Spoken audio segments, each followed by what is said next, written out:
Audio video सुनवा आ देखवा के लेल हमर चैनल मौसम चौधरी इंटरटेनमेंट के लाल बटन दबा के चैनल के सब्सक्राइब करी और घंटी के निशान जरूर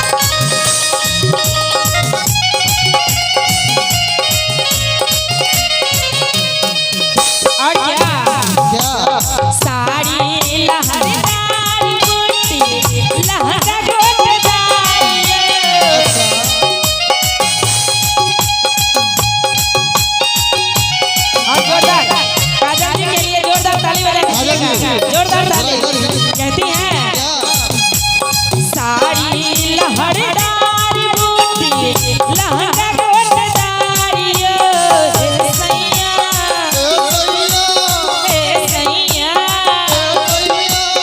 ए सैया तोहर भैया पड़े चुनरी मंगा दिया ए सैया तोहर भैया पड़े चुनरी मंगा दिया।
काजल जी का कहना है कि चूल्हा चौका करते मन उबियाइया।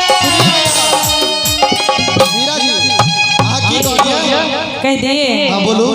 चूल्हा चौका करते अच्छा मन उबियाइया। अभी गैस के जमाना आप चूल्हा कहेंगे आज के जमाने के अनुसार क्या कि घरे में रहत मन सकुचाइया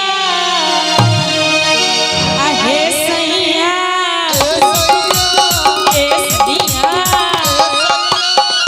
सैया तोहर भैया पड़े छी सबके करा दिया ए सैया तोहर भैया पड़े छी दिलवा जरा दिया सब झुमका नहीं पहिरा बदल